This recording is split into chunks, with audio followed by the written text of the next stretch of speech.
Salve, salve! Sejam bem-vindos ao Resumão Antagonista. A semana começou com a repercussão do vídeo publicado no domingo pelo Antagonista, no qual o deputado Jair Bolsonaro pratica tiro ao alvo em um clube de tiro em Miami, nos Estados Unidos. É um tiro só, um saco de cimento no peito do bandido. Acabou a história. Até que não tô tão mal assim não, tá ok? Agora veja a manchete de segunda-feira. No Zewa, Bolsonaro posta vídeos atirando com pistola .50 uma semana após massacre em Las Vegas. Ou seja, o jornal associou o treino de Bolsonaro em um clube de tiro americano ao massacre com arma de fogo ocorrido na madrugada de 2 de outubro em Las Vegas, que deixou pelo menos 59 mortos e mais de 500 feridos. O deputado reagiu nas redes sociais com uma manchete irônica na mesma linha. Bolsonaro posta vídeo cortando cebola uma semana após ataque com facas. A que ponto chega a desinformação? Criticou ele. Internautas foram atrás. Bolsonaro é flagrado comendo enquanto milhares de pessoas passam fome na África. Como pode existir um monstro desses? Li também que Jair Bolsonaro comprou um ventilador uma semana depois do furacão na Flórida. Pois é, depois que a condenação de Lula em segunda instância passou a ser dada como certa e o prefeito João Dória caiu 10 pontos percentuais numa pesquisa do Datafolha, a imprensa sentiu o crescimento de Bolsonaro cada vez mais tratado como ameaça. Inclusive por FHC, que havia pregado no domingo a rápida organização de um polo democrático contra a direita política que mostra suas garras. Só ficou a dúvida se a FHC inclui no polo democrático Lula, a quem Sérgio Moro deu 48 horas para entregar os recibos originais do aluguel do apartamento em São Bernardo do Campo, custeado, segundo as investigações, com propinas da Odebrecht.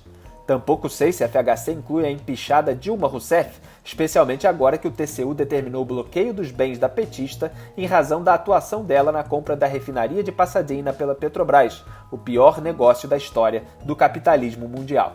Mas o também tucano Bonifácio de Andrada certamente inclui Michel Temer no polo democrático. Conforme o esperado, o relator da segunda denúncia de Rodrigo Janot contra o presidente e os ministros Eliseu Padilha e Moreira Franco recomendou na terça-feira que a Câmara rejeite o prosseguimento do processo. O nosso voto é no sentido da inadmissibilidade da denúncia da Procuradoria-Geral da República e pelo indeferimento da solicitação de instalação do processo 1217, referente às personalidades que são objeto da peça acusatória. Mesmo assim, Temer não quer correr o risco de ser afastado. Só no dia da leitura do parecer, o presidente se reuniu com nada menos que 24 deputados. O vice-presidente da Câmara, Fábio Ramalho, disse que Temer prometeu, por exemplo, destinar R$1 bilhão aos parlamentares mineiros insatisfeitos com a privatização de usinas operadas pela CEMIG, a Companhia Energética de Minas Gerais. Pior, Temer negocia uma alternativa ao fim do imposto sindical, aquele dinheiro equivalente a um dia de trabalho por ano extorquido dos trabalhadores e que só em 2016 rendeu R$3,5 bilhões aos mais de 16 mil sindicatos brasileiros. Assim como o Fundo de Financiamento da Democracia, de R$1,7 bilhões para as campanhas políticas, o imposto sindical poderá voltar disfarçado no eufemismo contribuição dentro da livre negociação.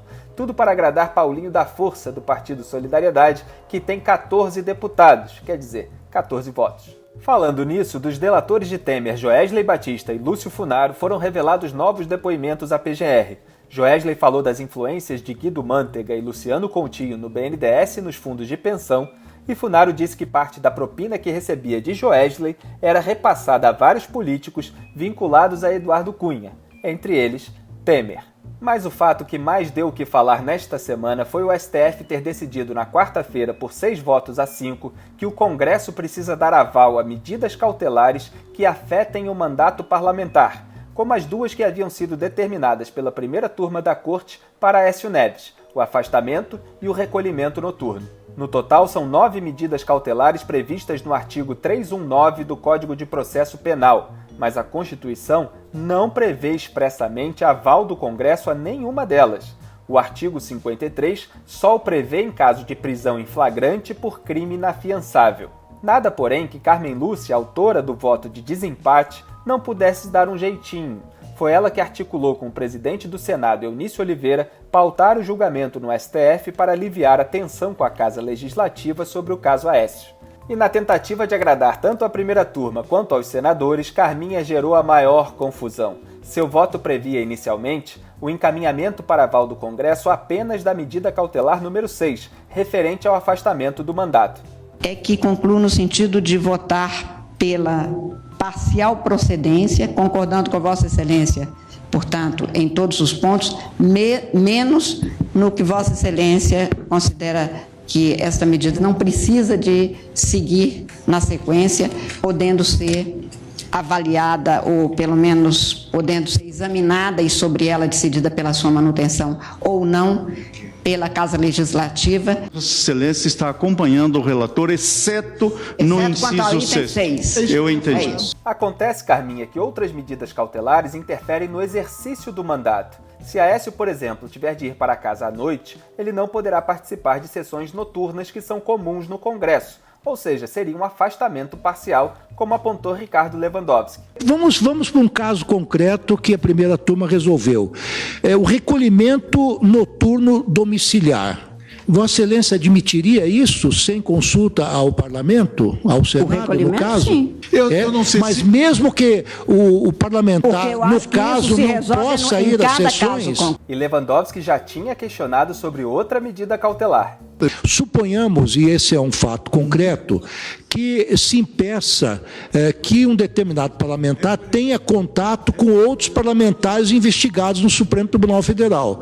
Como nós sabemos que hoje há um grande número, isso evidentemente é uma medida que não comporta o afastamento, não representa o afastamento, mas é, sem dúvida nenhuma, um empecilho à plena atividade. Parece que Carminha não esperava que o decano Celso de Mello fosse votar contra o aval do Congresso, de modo que nem pensou nos efeitos práticos do seu voto político.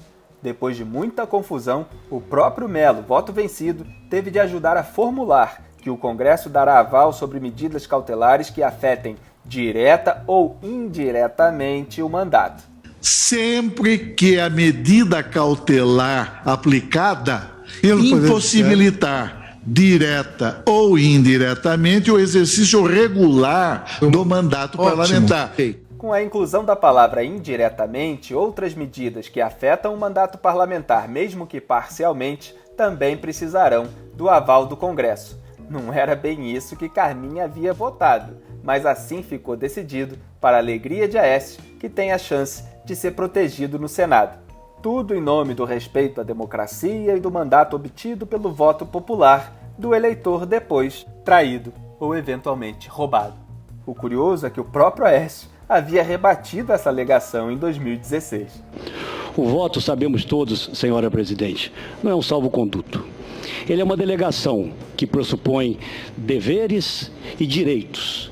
E o maior dos deveres de quem recebe votos é exatamente o respeito às leis, o respeito à Constituição.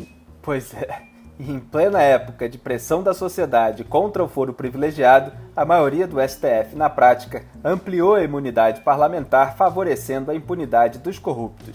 Quem era mesmo uma ameaça para o país? Eu sou Felipe Moura Brasil e esse é o Resumão Antagonista com o melhor da semana para vocês, leitores. Um grande abraço e até a próxima.